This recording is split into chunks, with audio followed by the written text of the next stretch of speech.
What's going on, everybody? Happy Wednesday. We got a little limitless mindset. What episode are we on? 16. We're talking about the 5 steps to manifesting, and today we're on step number 4. We're mastering the belief breakthrough process. So I highly encourage you, if this is the first time you're hearing about belief breakthrough, I think it was episode 1 or 2, or maybe both of them, that we actually went over in detail what the belief breakthrough process was in detail. So if this one gets you excited, if you want to learn more about it, episode 1, episode 2, the belief breakthrough process, we go in heavy detail about that. But today we're going to go into the belief breakthrough process in and where it sits in this whole step of 5 steps to manifesting any goal that you want to achieve, right? Because the whole point is not just to have a breakthrough, but it's to have a breakthrough for a reason, for a purpose. And so before we dive into the belief breakthrough process, I do have 2 awesome special guests with me today. They're not really special guests, but they are guests. They are special, but together they're not special guests because they're on this every single week. With that being said, I have John Bodnar and Mr. Tim Cruz on here. So if you guys want to, go ahead and tell the people who you are, why they should listen to you, and yeah, let's go. So John, you're gonna go first. Sorry. All right. Well, my name is John Bodnar, and I am a coach at BSB Wealthy Body Coaching. My purpose in life, the thing that I strive to do, is to show people that you can live your best life now. You can be the best version of yourself now. It's just a matter of gaining the skill to actually make that decision every single day. Yes, sir. Yes, sir. You're still my friend. And Mr. Tim Cruz, for you, my friend. What's up, guys? Coach Tim here with BSB Wealthy Body Coaching. I am a self-proclaimed meathead who loves picking up heavy things and setting it back down over and over and over again. But my real passion and my real purpose is truly service. Like, I have a real heart for helping people manifest the strongest versions of themselves. So with that being said, the belief breakthrough process is very, very integral and paramount to that process. So I'm all about helping people break through their limiting beliefs and really just see what they're capable of. Hell yeah. And for anybody who's other listening, like, there's nobody realer than these 2 guys, and even myself. Like this is what we're about. We're like, when we say we actually care about this, like, this is what we live, breathe, and eat. Fitness, whether it be on us, whether it be on people, whether it be in our lives, like this is all real. So excited to share some knowledge bombs with you on episode number 16. So let's dive into mastering the belief breakthrough process. So when we're trying to manifest our goals, right, we're going to be met with false limiting beliefs, which I'm sure you've experienced before, whether it be you guys on this roundtable or the audience out there listening. Like, you've been met with limiting beliefs before when you set out to achieve a big goal. Thoughts of unworthiness, right? The self-doubt, the fear, like, it's real, right? I should say it feels real, but is the question, right? So that being said, John, tell me about, I want to know a little bit about your experience when you've been, like, how you encountered these fears and these self-doubts in the past, and how you've used the breakthrough process to curb them, for lack of a better word, because there's no such thing as elimination. I think that's important to understand. So John, go ahead and take it over. Yeah. So most of my limiting beliefs that I've encountered are around things like work ethic or worthiness, or just the desire to even succeed. Like, I've had limiting beliefs like, I don't want to succeed, things like that. And in order to get around those, or to mitigate those, subvert those, not eliminate, but pick any synonym you want. In order to do that, you have to, number one, just acknowledge that they're there, and realize that you have a choice on what you actually believe, because by definition, a belief is something that you choose to agree with. And so if you have this belief that you're not worthy, then that is true for you. You're correct.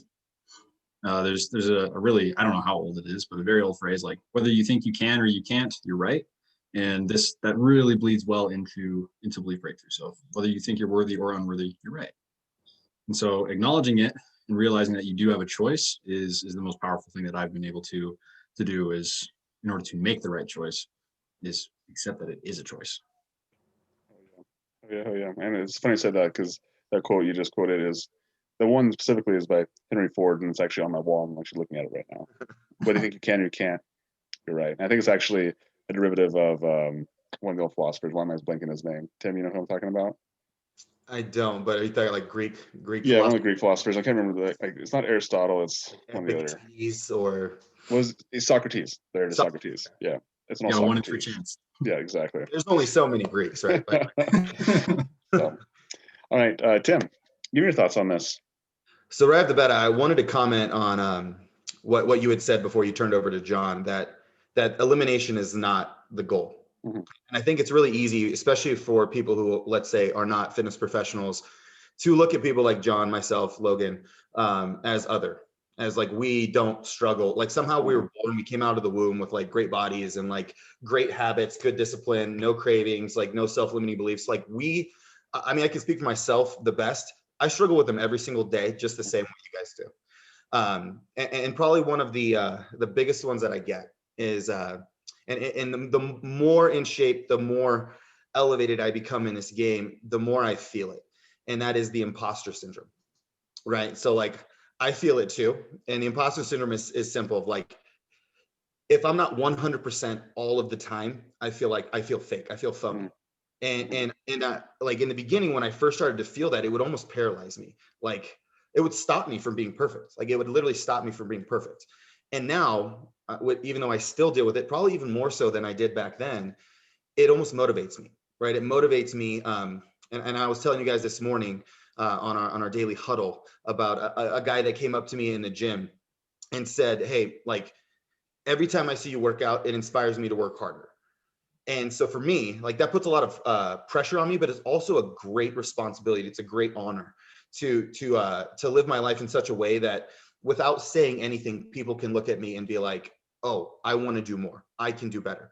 But to get back to the belief breakthrough part, I had to get to that place where it doesn't matter if I feel phony. I'm doing what's right for me on every given day, regardless if I'm successful, regardless of if I win any championships or become a professional or whatever.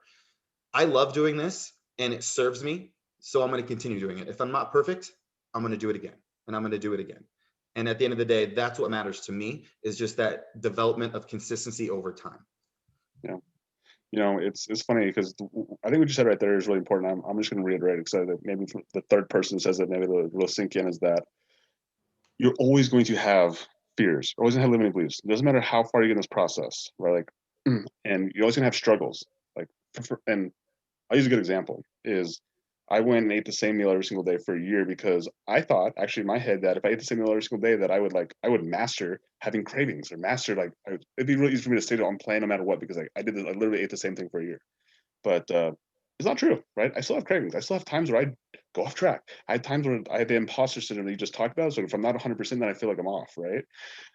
And so I think a lot of times people think that, you know, they look at someone like me or Kim or John out there and they're like, wow, like you guys just like, you're just natural. Like you don't have any cravings. You don't have any problems. Like, you guys just look so fit all the time. And it's not true. Like if anything, like again, as you get to a higher and higher level, the more you understand, the more you realize that you don't know as much as you think you know. And it's almost like the ignorance that the most people have is actually bliss. It's actually awesome because you don't understand all the things that you know that you should be doing. Once you become aware of it, you're like, oh shoot, I should probably be doing this, or I know I need to be doing this.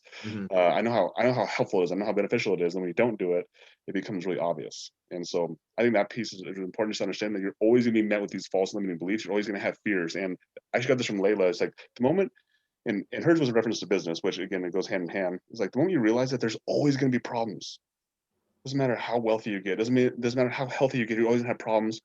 All of a sudden you can just be at peace with the problems and not have the expectation that there's not gonna be any problems. Because I think that's what people, and I've been guilty of that myself, is that just having the expectation that there's never gonna be any problems. Like, dude, I master my health. I'm not gonna have any problems. Not true at all. And so I think that part is really freeing, just to know that you're gonna have problems. They're always gonna be there. And it's not about not having them, it's about how you handle them. It's like, okay. And one thing on top of that to kind of marry yours and John's opinion together is I go to war every single day, but now I have better and bigger weapons because I've developed these tools, like with cravings, for instance. In the beginning, like the first time you go through having cravings, you don't know what to do. You're coming out with a little tiny airsoft gun. For years and years and years, I've developed a lot of tools and a lot of skills to combat those cravings or those self-limiting beliefs. They're still there. They're just as strong as they were in the beginning. I've just become stronger and have better tools and better weapons to overcome them. What's your weapon you use now? Mostly my left arm. I would say I've developed quite a few good coping strategies for if we're just talking about cravings in general. Yep. And right now my carbohydrates are incredibly low. And so I get cravings every single day. Like they're nonstop in my brain. But the two that I go to, number one, if it's just a weak craving, like something that's just occupying my mind and irritating me a little bit, I pop a piece of sugar-free mint gum. And number one, that's like a really, it makes everything taste gross, but it tricks your brain into thinking that it's doing something, your mouth is doing something. That's for the weekends. If it's a strong one, like one that like wakes you up like bad, I'll throw on some kind of inspirational, or in my mind, it's more, I love spiritual music. So like something that really lifts my spirit up. I'll throw on my headphones and take a walk. Nice. I know that cravings only last about 15 to 30 minutes tops. That's all they last. So if I can get my head off of myself and onto something bigger, it's so easy to overcome. Like that's my trump card. Whenever I have a bad craving, headphones go on, I go on a 10 to 20 minute walk, they're gone. I win. That's awesome. And just something you mentioned to me, and this is something that Katie does a lot, and I just started picking up again. I hadn't done it for a really long time, but what about the diet soda for the carbonation? What do you think about that? Yeah. Diet 7-Up right there. Yeah. And so I think that's another good strategy too, to get that, fill your belly up with some carbonation, get those just gonna get calories, get that like sweet tasting without any calories. Mm-hmm. Ton of volume. Like I go with the ice drinks for like 5 calories. Yep. They're super tasty, super fizzy. Super fizzy too. Those Yeah. have a ton of carbonation in them. Absolutely. So, But those are only so good as a momentary craving. Like I've found that if you can somehow take your brain off of yourself and focus on something bigger, right? Like the best thing to do is help somebody else when you are struggling. Yeah. Because then you're not thinking about your own problems, you're thinking about somebody else. And then your problems don't matter anymore. Yeah. I found that to be like the biggest, most powerful tool that I have. That's awesome. All right. And so, yeah, so now that we understand that we're always going to have limiting beliefs, we're always going to have doubts and fears, you need to have a process to be able to break through those things, right? And that's what belief breakthrough is. It's just understanding that you're going to have these doubts, you're going to have these limits that you basically put on yourself. And it's like, how do you get through that process? And it literally comes to just understanding that, number one, acknowledging these problems that you're going to have, them acknowledging them, and then going on a search and destroy mission to basically uncover these limiting beliefs of like, oh, like I'm not capable, I'm not worthy. And as you do this more and more, these limiting beliefs might seem harder and harder to find, but you can literally just ask yourself, it's like, well, why am I not happy, right? And then all of a sudden, you'll tell yourself why you're not happy, and you're like, okay, and then why? Like, why is that the case? And so that's really the power of belief breakthrough, is that like you are only limited by what you think. And to me, this is like so freeing, and so like it's both scary and empowering at the same time. Is that like just by like changing your thoughts, and we talk about this, we have our huddles every single day, we talk about this every single day, and like we've all had these moments where we just like change our thoughts, we just change our belief around something, and like it totally changed the lens that we see a situation through, and nothing actually happened besides we changed our beliefs, and everything else just changed around it. And that is so powerful, but also scary at the same time.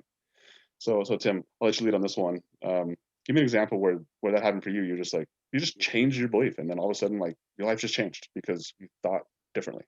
You decided, you chose to think differently. It's happened so much in like the last 12 months, it's not even funny. But probably one of the most, I would call it pivotal belief breakthroughs is, so I had this self-limiting belief, and this happened through, just so you guys know, like I see a therapist once a week, and this is literally what we work on is we get deep down in, we find the limiting beliefs and we overcome them through a process called EMDR, which is very similar to the belief breakthrough process. And this one, it was so unconscious that it literally governed my life. So a little backstory, my father's a very, very successful businessman. And he's also a really, really hard worker. Like he doesn't accept anything but your best. And that's how I was raised.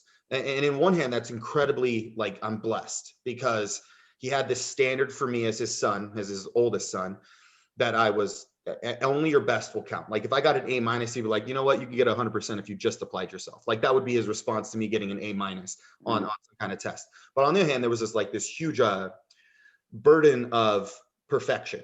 Right. So I always had this self-limiting belief that I didn't even recognize until about September of last year, that I'm not enough. No matter what I do, it's not enough.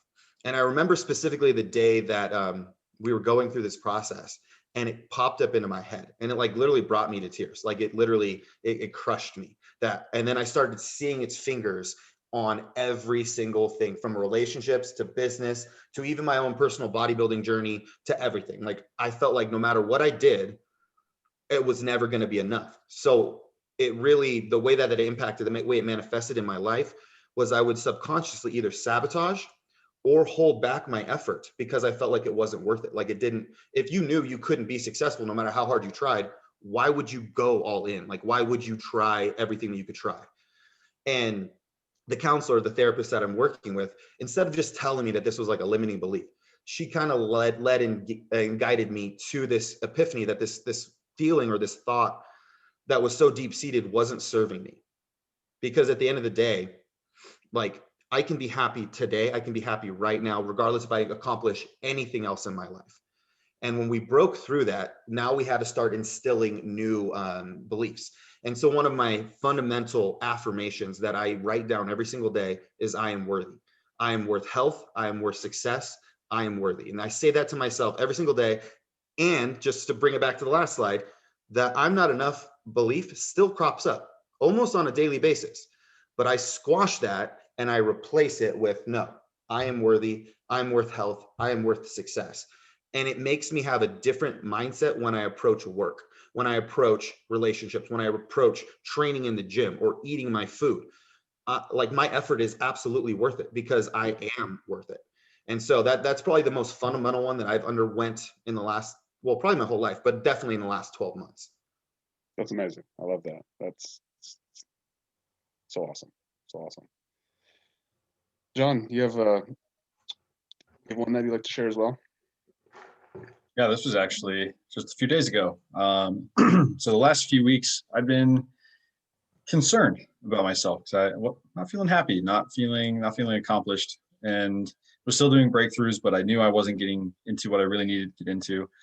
And really, what we actually determined together, Logan, was that I'm not having what I actually want in mind. And so I've created a ton of new beliefs just in the last couple of days around like what I actually visualize for my future, like really specific details, things like where I am, who I'm with, what the weather is like these things that I actually imagine for my future. And I had impactful breakthroughs before. Same thing, same as you, Tim, that perfectionism is a killer. So things like it's never enough, I'm not enough, that's something. But what was so much more impactful about this on Monday was not only encountering limiting beliefs, but actually empowering myself to see what I truly want and give myself permission to act accordingly. And like I said at the beginning, what I primarily want to help people with is realizing that you can do this now. You can be fit now. You can live fit now. Like these are things that you can have. That was really my epiphany, is that I'm not acting as though I already have these things. So how can I expect to get the future that I want? And really I had to be tough on myself for it, but it was freeing. And Logan, you mentioned that it's a little scary too, because like we have that responsibility. But we've talked about responsibility before. And if you have a responsibility to do something, that means you have the ability to do it. And that's why it's important to like look at responsibility as a positive. It means you have control. Yeah.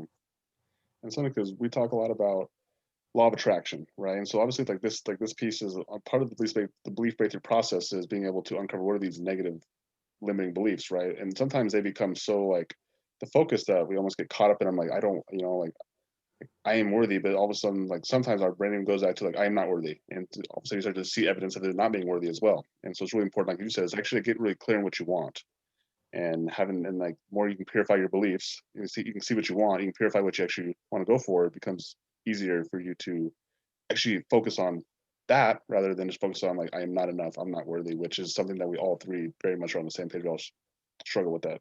I've struggled with that in the past anyway. That same belief, right? And that's I think it's a like as I work with more and more people, I start to see that it's very common, especially on people who are achievers, because by nature of achievement, once the goal is achieved, um, what's next, right? Which is really important. This is something learned from Tony Robbins is that achievement without fulfillment is the greatest failure ever, right? And so you have to find you must find fulfillment in all achievement, because if you don't, then like all it is you're just chasing a rabbit, and then you always chase the next goal, and you'll never be fulfilled by it, right? And so like I can't remember if John or Tim said now, I can't remember, but basically it's like enjoying the journey, like the process. So was Tim. It was one of your opening monologues, like you enjoy the process, you enjoy just showing up, you enjoy doing the thing. Like that's what you have to get really good at, is just enjoying the process, enjoying the thing, find fulfillment in that, and then the achievement comes with it, right?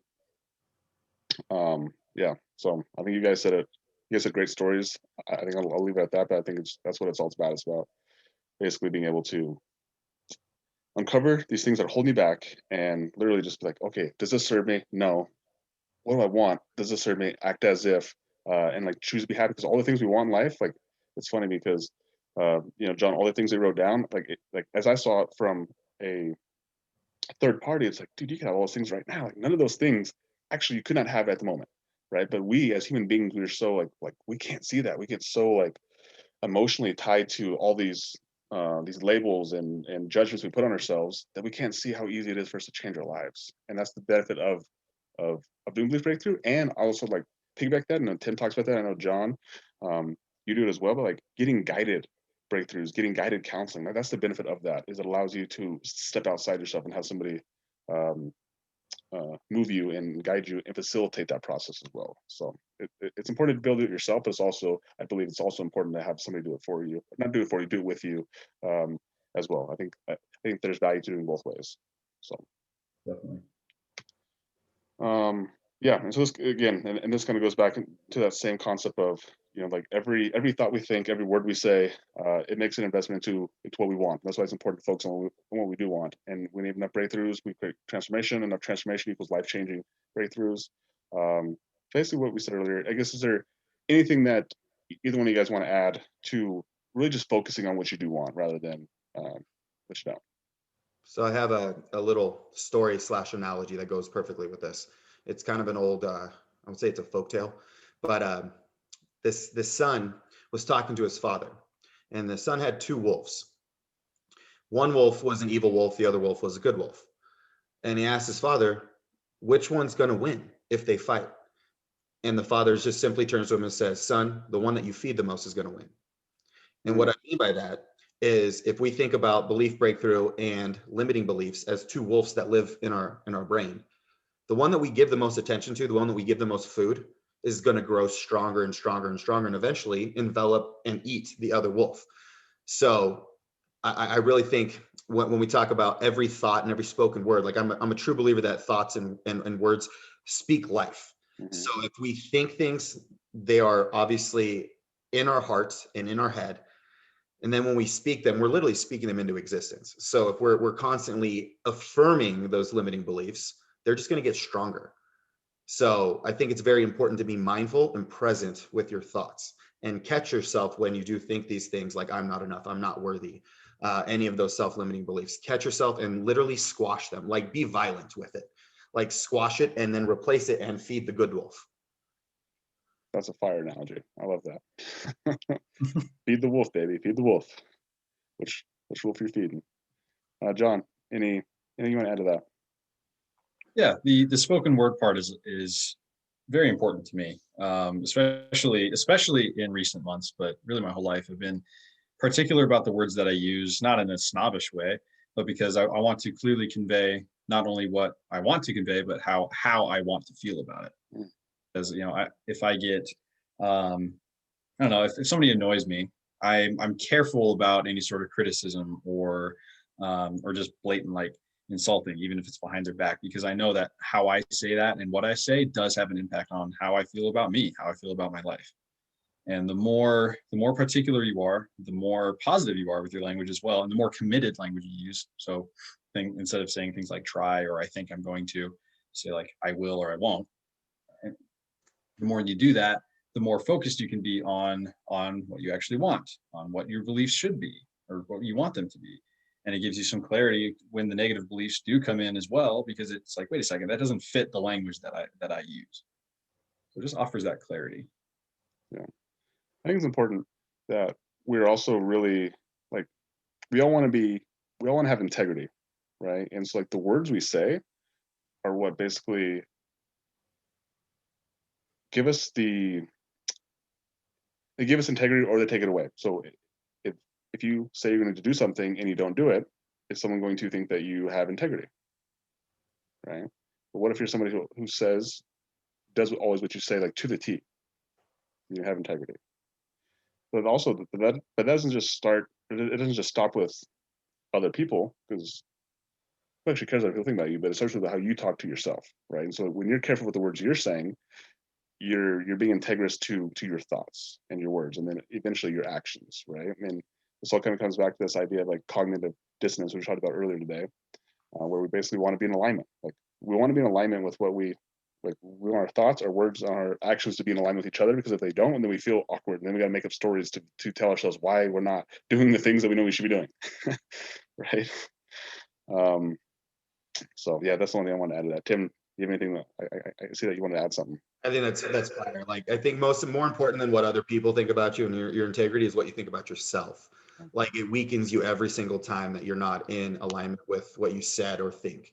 And when you're not in alignment, and I can just speak from like let's talk about like a sales perspective, right? Mm-hmm. If you're living like an asshole, for lack of a better word, eating garbage food, not exercising regularly, not sleeping, drinking too much alcohol, and then you're trying to talk to someone about changing their life, like how authentic are you going to come across that person? How much influence are you going to have with that person? We have an innate like bullshit filter that is super, super finely tuned. So if we're like even just a little bit off, we sense that. And then we don't approach life with that same kind of conviction, that same kind of purpose. And people can tell, but more important than people is you can tell. Mm-hmm. Dude, and so to put that into like great perspective is it was probably 3.5 years ago. I was at a place where I was not taking care of myself at all, right? I was not working out. I was eating like garbage. Wasn't drinking, but just not taking care of myself, and like just making myself like giving myself the excuse that I didn't have to go to the gym. I didn't have time. I was growing my business, right? At that time, the business, I finally got some momentum. It took me 3.5 years to get this thing going. I finally got going. I was like, okay, I got to make sure I like put all my energy into this, make sure it keeps going. And I stopped taking care of myself, and I got to a place where I was in the worst shape my entire life, and I was unhappy. Like at that time, I had the most money I ever had, most success I ever had. I didn't. Well, I said I had a great team at the time. Like they're great for me back then. Like compared to you guys, were not great. But at that time, they were my greatest team I had. To be completely honest with you, like, oh, this is awesome, right? But just in the worst shape physically, and I just like I hated my business. I hated myself. Like I hated everything. And on the outskirts, I should have enjoyed it all, but I was so incongruent because I was the person who was selling fitness, selling health and wellness, and I was the one who was not doing it. You know, and it became really hard for me. And that was like the start of I did a big 6-week challenge where I decided just to like say like I was not doing really good. And I just said I went like all the way over the edge. I said like stopped. I stopped working out for like 2.5 months, and I got down like 190 pounds and just was like just soft. And then I said I was going to gain 40 pounds in 6 weeks, and that moment was the kind of like the revitalization of my fitness journey, and it's when everything like skyrocketed from there. Including my blood sugars, which eventually gave me diabetes, but whole nother side story. So let's talk about the master or the breakthrough process, the laws that are involved, right? And the big law is law of alignment, which basically is the removal of all limiting beliefs so we can align our thoughts with the reality of our goal, right? And like we talked about earlier, like life-changing breakthrough cannot manifest in the presence of misalignment. And let's actually just stay on that one first before we move to the law of choice and accountability. So John, talk about the law of alignment and being able to basically match up your thoughts, words, actions with your goals. So honestly, I feel that out of all the laws, the law of alignment is the one that I feel really fits into everything else. Mm-hmm. I mean, sure, maybe the law of attraction, right? But the law of alignment is just so much like, hey, you want this, act as though you are going to get that thing in order to get it. Or you believe this now, well, prove it to yourself every single day. And I also think it's one of the laws that you can be the most harsh for, and harsh in a good way. I should, maybe not harsh is the right word, but the most firm with. Prove it to yourself. Prove that you actually feel this way, that you actually think this way, that you actually want this thing. And the reason this is top of mind is because I just had this breakthrough on Monday where I'm like, I want this future, but I'm not doing anything to get it right And so, yes, in order to be aligned, you need to search out all these limiting beliefs and squash them every single day. But at the same time, like it's I feel it's more so on the choices that you make, which can be dictated by limiting beliefs. So of course, Mhm. but with alignment, really simply put, if you're not doing the things that you believe in or that are getting you closer to what you want, you will not be happy. And so you absolutely have to do those things to be a successful and happy and fulfilled person. So Tim, I'm going to ask you a question based on what John just said. Is, why do you think people, they know what they need to do, why don't they do it? I think that's going to come back to a limiting belief for the most part. Mm-hmm. Either they don't think they can do it, or they don't think they're worth doing it. Mm-hmm. And so, like I said before, if you don't think you're worthy, if you don't think you're enough, then why would you put forth the effort? Because nothing great in life, nothing meaningful in life comes without work, without sacrifice, without dedication, without consistency. So, and sometimes it's painful. A lot of times it's painful. It is a lot easier to just coast and not put in a concerted effort. But if you truly believe that you're worth it, you'll do the thing. And kind of the analogy or the story that I really love, I don't know if you guys are familiar with the guy, a coach, his name's John Wooden. He's a coach of UCLA, probably hailed as, if not the greatest coach of all time, one of the greatest coaches of all time. Mm-hmm. And he would always tell his athletes that like, do everything that you know you need to do and live with the outcome. And I can speak to this personally, because if you do every single thing that you know you need to do, the result doesn't really matter. Like, you can be happy at the end of the day. I would argue that winning a game, because he coached basketball, winning a game, but you prepared, you did every single thing from, he taught them how to tie their shoes properly, to like all the warm-up drills, to the recovery techniques, to the nutrition, to everything. If you did all of those steps and you still ended up losing, versus the flip side of, like, you're kind of like, we all had those people that we grew up with that were just naturally talented but lazy, Mm-hmm. and they would go out and win, but they were smoking cigarettes in the parking lot right before the game. They didn't practice, they were always late to practice, they just showed up and just dominated. I would argue that it's easier to lose while doing all the things that you know you need to do to prepare to win, than to win hollowly just because you skated by. Like, it's more fulfilling to lose and do all the things than it is to win by not doing all the things. So he would always preach, do the things and live with the result. And that way, like what I'm doing now, I'm getting ready to compete in about 4.5 weeks, like making sure no stone is unturned. And that way I'm not thinking about what place am I going to get at the competition. Mm-hmm. All I know is I'm going to be the best version of me possible on that day. And if I win, lose, doesn't really matter. I can be happy and fulfilled through the process. So I think that goes hand in hand with literally everything that we were just talking about. And I think the epiphany I just had when you said that is, like, fulfillment is in the alignment of your actions. Mhm. Right? I think that's what it is. Like, it's not actually based on outcomes. It's not like, because we talked about earlier, like, it's not based on achievements, but I think fulfillment actually is based on alignment with, like, your actions, your thoughts, words, and actions are in alignment with what you want in life. It's not just actions. I think that's where true fulfillment actually comes from. That was kind of what I just took from that. So Yeah, I was listening to a podcast a while ago with Grant Cardone. I don't know if you guys are familiar with Grant Cardone. love Grant Cardone. But someone asked him like what his definition of success was, and he said the definition of success is minimizing the gap between where you are and what your potential is. Mm. And so for me, if I think back to the times in my life where I was the most dissatisfied with my life and the most unhappy, it was when I damn well knew I wasn't doing the things I should be doing or what I was capable of doing. Yeah. Like there was some like misalignment with my actions and what I wanted. And I'm using air quotes there for the people that aren't watching this. I wanted to be successful. I wasn't doing all the things I needed to do to be successful. And it made me really unhappy with my life. Awesome. Fire. Law of choice and accountability. So the very act of changing our beliefs from limiting to limitless, from disempowering to empowering beliefs, is taking accountability for our choices, right? And so, Tim, what do you see the law of choice and accountability? Like, how do you see that play its role in this belief breakthrough process? So for one, I find it scary, because when you finally make that choice, like when we get through that process of like, boom, I am becoming a wealthy body. Now it matters. Now you actually have spoken it into existence. Now you're accountable to it. So I find the law of choice and accountability paramount, because you have to do that first. You have to like literally commit, and then you are accountable to what you just committed to. But if you don't do that first, it's really hard to be aligned with anything if you haven't really chose to be aligned with anything. Mhm. If that makes any sense. You know what? It's awesome, because what you said right there, I think is more powerful than anything. That's why I'm a huge believer in, like, it doesn't matter what you do, it's how you do things, right? Like I believe that you can be successful. There's so many different ways to be successful. Let's use health and fitness as an example. Like, there's so many different like diet, nutrition methodologies out there, and not just like going into like what the mass market ones are, but even from uh, like people who are really good, who are good nutrition coaches, like Lane Norton versus Dr. Mike Israetel, versus Dr. John Bernardi, and there's like 1,000 more different guys. Like, those are just the big guys. There's a bunch of other guys. They all have different styles, they all have different philosophies, right? And you know what?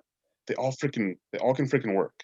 And so what those guys are doing a good job of is they just, like, people that they're working with or their followers or whoever they're influencing, that's exactly what they do. They influence them. They get them to believe in what they're doing.